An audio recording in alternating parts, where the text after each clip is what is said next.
Wade Barrett is possibly going to be out of Money in the Bank. I'm sure, as you guys are aware, Bad News Barrett was supposed to take part in the Money in the Bank ladder match for a contract to the WWE World Heavyweight Championship. Wade Barrett, a favorite right there, aside from Seth Rollins, maybe Dolph Ziggler to win the whole shebang, but it looks like Bad News Barrett is possibly going to be out. He put out a tweet a couple of days ago basically saying, hey, look, I'm getting some MRIs done. I'm getting some x-rays done. I'll let you guys know what's going to be happening with me tomorrow. Now, I actually was checking his Twitter timeline during a commercial break, and as it stands right now, it looks as though Wade Barrett has not revealed that yet. So maybe they're trying to keep that be on the hush-hush and let it be kind of a shocker to some folks coming up at that pay-per-view. We'll see. But you got to keep that in mind going into this pay-per-view, that Bad News Barrett may not be performing in that match. And how unfortunate is it? Now, for those of you that's like, when did this happen? It actually had came about during this week's SmackDown tapings, as he was involved there in a match that conveniently had something to do with Jack Swagger. And we should point out, this isn't the first time that Jack Swagger has injured somebody, and yet Jack Swagger has not caught any heat. Really makes you wonder, guys, doesn't it? But keeping all that in mind, let's go ahead and let's talk about Money in the Bank here. All right, so first up, we've got the kickoff or the pre-show, whatever the fuck they're calling it, man. They just need to make up their minds and stick with the name.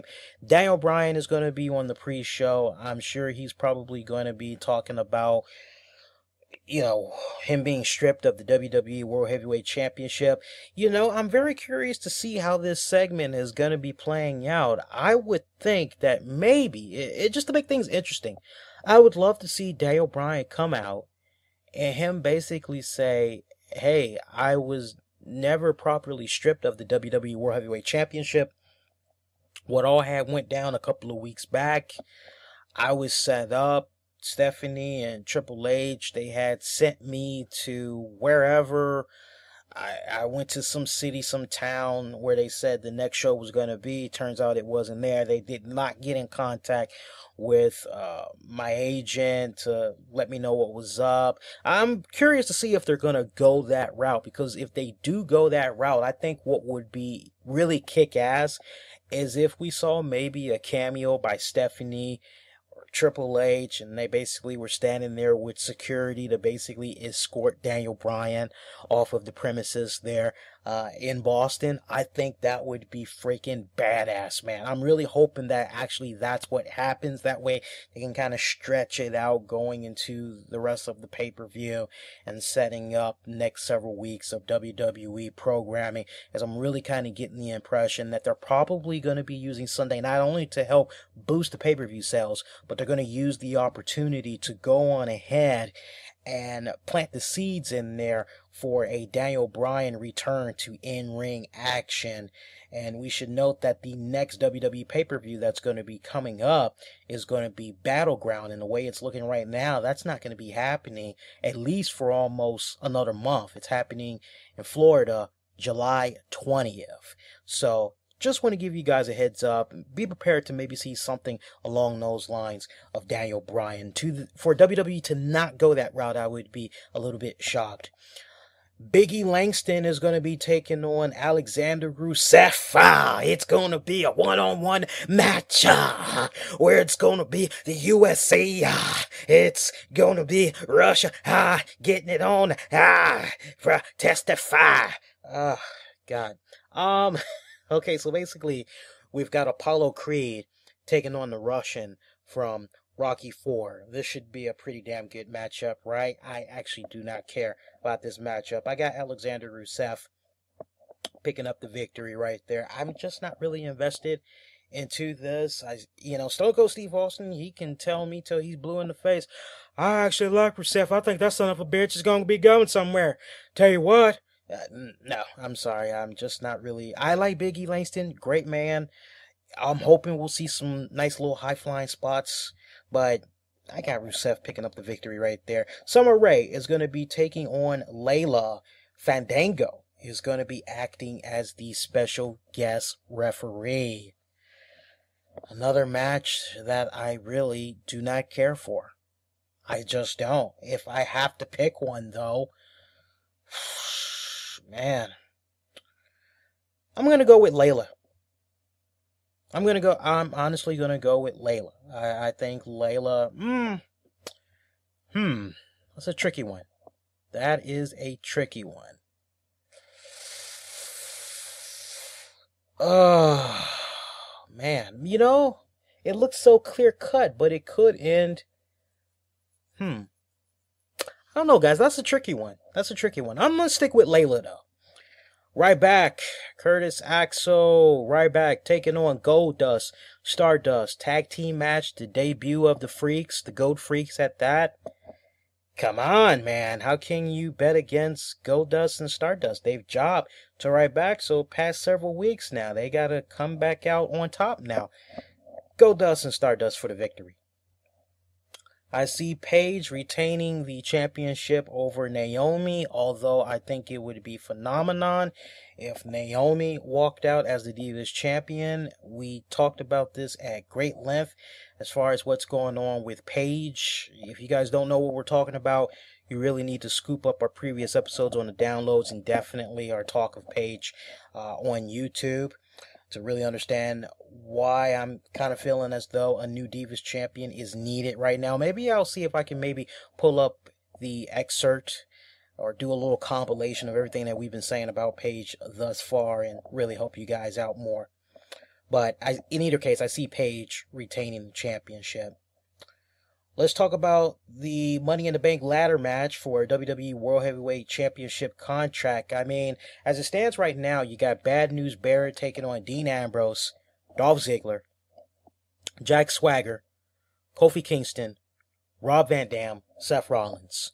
You really got to think about who's the true favorites right here. Let's just do a quick process of elimination.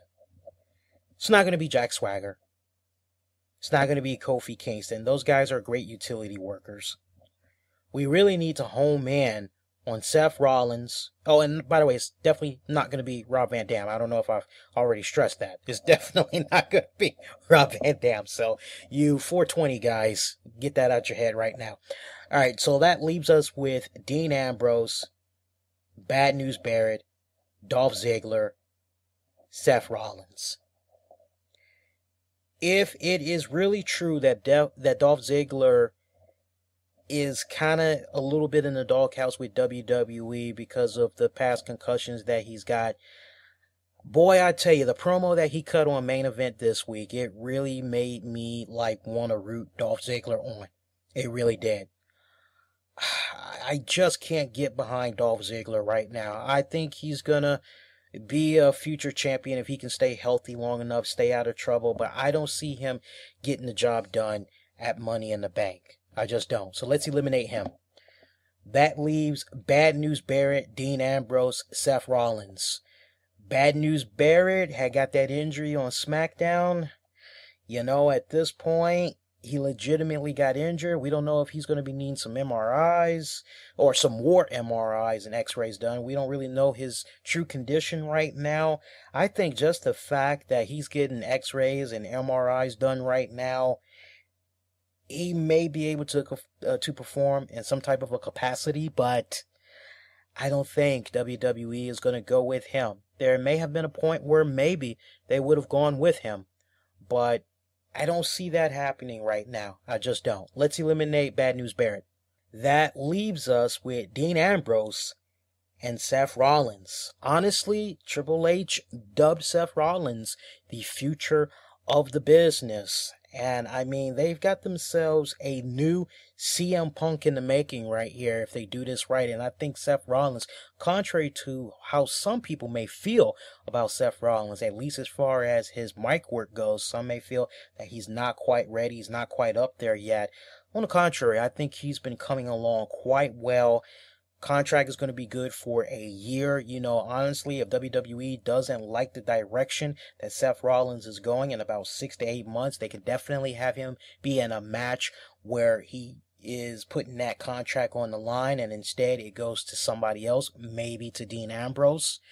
But I see Seth Rollins to kind of follow up on the promo that he had with Triple H backstage.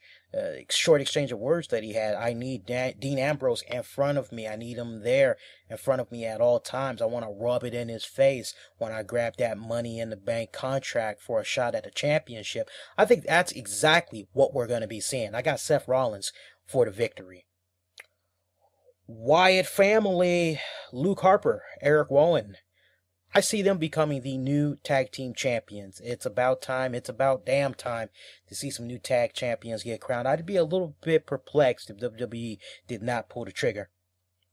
And as we mentioned greatly in depth on YouTube as far as the ladder match for the vacant WWE World Heavyweight Championship, you really want to home in on Bray Wyatt or Cesaro. A lot of people feel that maybe John Cena is going to be getting it.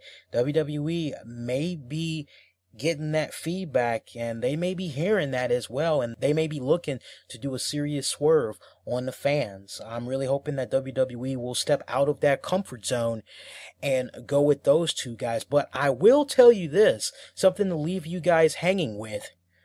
How interesting would it be if John Cena had won the vacant WWE World Heavyweight Championship, but Seth Rollins would come in and he would cash in the briefcase on John Cena, whoop his ass good, and become the new WWE World Heavyweight Champion? Give you something to think about there, folks.